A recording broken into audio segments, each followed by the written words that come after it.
तो आइए आज हम देखते हैं गैसीय आयतन का नियम, लॉ ऑफ गैसियस वॉल्यूम। तो यह नियम गे लुसाक करके एक वैज्ञानिक था, उसने दिया था।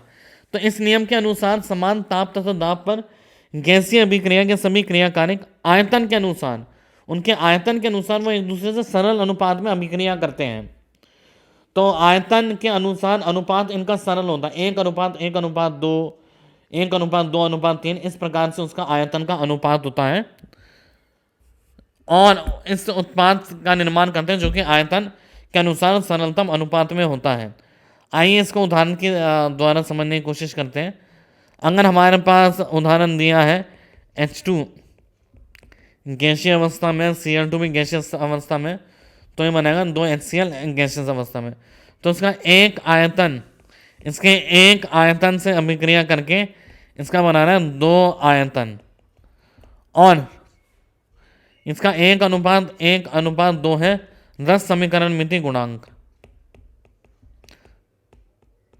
रस समीकरण मिति गुणांक। तो इसके रस समीकरण मिति गुणांक के अनुपात में ये अभिक्रिया करते हैं। तो इसका एक आयतन, इसका एक आयतन से 2 आयतन बनाता है। अगर हम कहें इसका है हाइड्रोजन का 1 लीटर, इसके 1 लीटर से अभिक्रिया करके इसके 2 लीटर का निर्माण करेगा। तो आयतनों का अनुपात ये होता है। हम दूसरा अभिक्रिया की बात करें तो नाइट्रोजन 3 हाइड्रोजन से अभिक्रिया करके 2 अमोनिया बनाता है।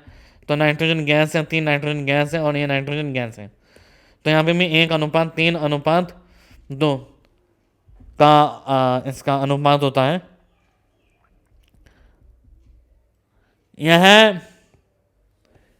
यह नियम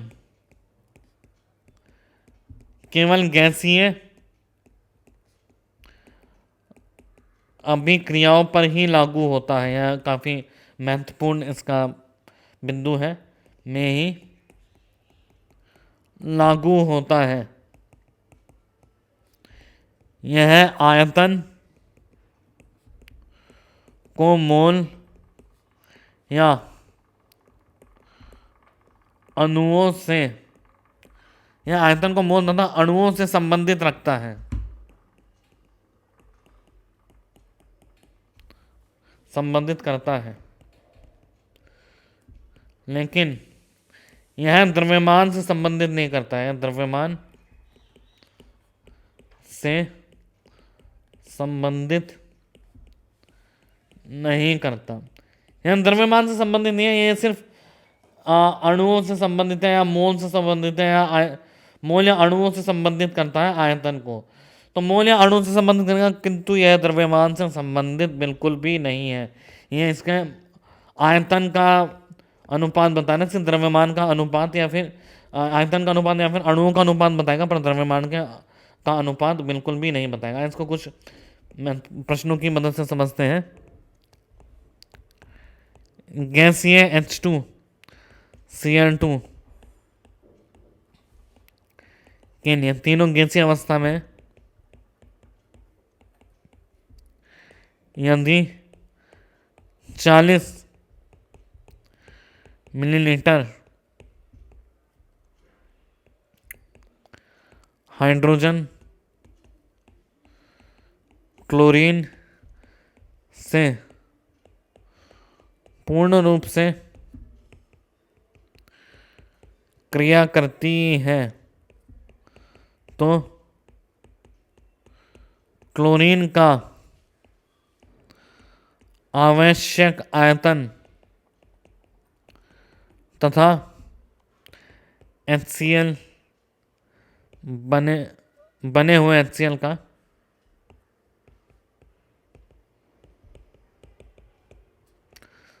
आयतन ज्ञात कीजिए। बने हुए HCl का आयतन ज्ञात कीजिए। तो 40 मिलीलीटर हो, 40 मिलीलीटर हाइड्रोजन तथा क्लोरीन पूर्ण रूप से अभिक्रिया करते हैं। तो आइए इसको पहले एक हम बैलेंस्ड केमिकल इक्वेशन की तरह लिखें। तो 1:1:2 का अनुपात है इसके रस समीकरण मिति गुणांक का, और तो वही अनुपात होगा इसके 40 मिलीलीटर हाइड्रोजन का है, तो वही अनुपात 40 ml क्लोरीन का होगा, और यहाँ पे बनेगा 80 ml। तो इसका उत्तर हो गया, क्योंकि इसका अनुपात 1:1:2 होना चाहिए। काफ़ी आसान प्रकार के प्रश्न होते हैं। आइए एक और प्रश्न को करें। H2 तथा Cl2 गैस बनके 2HCl गैस बनाना है। प्रारंभ में 20 ml H2 तथा 30 ml Cl2 लिए गए हो, तो बने हुए HCl तथा Cl2 का अक्रियाशील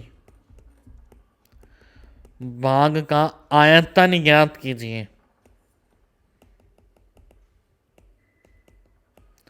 अक्रियाशील भाग का आयतन ज्ञात कीजिए। तो H2 gas plus Cl2 gas अभिक्रिया करके बना है 2HCl गैस। तो यहाँ पे दिया है, इसका हमें पता है रस समीकरण मिति गुणांक का अनुपात 1:1:2 है, जो इसके आयतन का या फिर अणुओं का अनुपात होगा। तो अगर 20 ml हाइड्रोजन तथा 30 ml क्लोरीन अभिक्रिया कर रहे हैं, तो हमें पता है कि अनुपात 20 ml और 30 ml, तो अनुपात अभिक्रिया करेगा नहीं। तो इसका अगर हम देखेंगे यहाँ पे सीमांत अभिकारक हमारा हाइड्रोजन है, जो कि कम मात्रा में उपस्थित है। तो 20:40 से उसका उत्तर होगा। तो हाइड्रोजन क्लोरीन कितना अभिक्रिया गया, 20 ml अभिक्रिया गया। HCl कितना बना, 40 ml HCl बना। तो अक्रियाशील कितना रहेगा, क्लोरीन 30 - 20 10 ml। तो आइए इस प्रकार से हम एक और धारणा पढ़े। आवागाद्रो अवधारणा, जिसको हम कहते हैं आवागाद्रोज हाइपोथेसिस। तो आइए देखते हैं आवागाद्रो अवधारणा क्या होती है। इस अवधारणा के अनुसार समान ताप में दाब पर समान आयतन की सभी गैसीय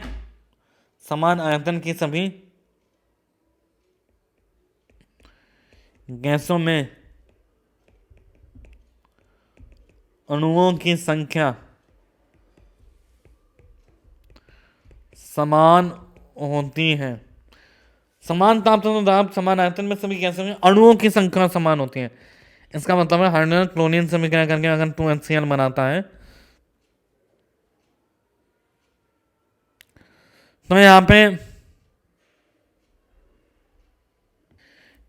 हाइड्रोजन और क्लोरीन HCl बनाना है, तो इसके एक आयतन से अभिक्रिया करके इसका 2 आयतन बनाएगा। तो मतलब इसका N अणु, इसकी अभिक्रिया से N अणु से अभिक्रिया करके 2N अणु बनाएंगे। तो इसका 1/2 अणु, इसके 1/2 अणु से अभिक्रिया करके इसका 1 अणु बनाया। यह एकदम ठीक है, क्योंकि यह अणु विभाजित हो रहा है। इसका हम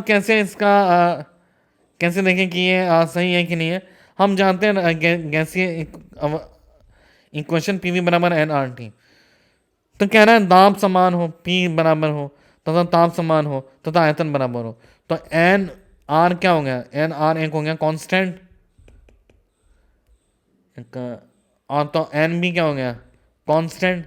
तो जब ये राशि कांस्टेंट हो गई, तो मतलब मोलों की संख्या भी क्या होगी, बराबर होंगे। समान ताप तथा दाब पर समान आयतन में गैसों के मोलों की संख्या क्या होगी, बराबर। तो इस अवधारणा के अनुसार समान ताप तथा दाब पर समान आयतन के सभी गैसों के अणुओं की संख्या क्या होती है, बराबर होती है।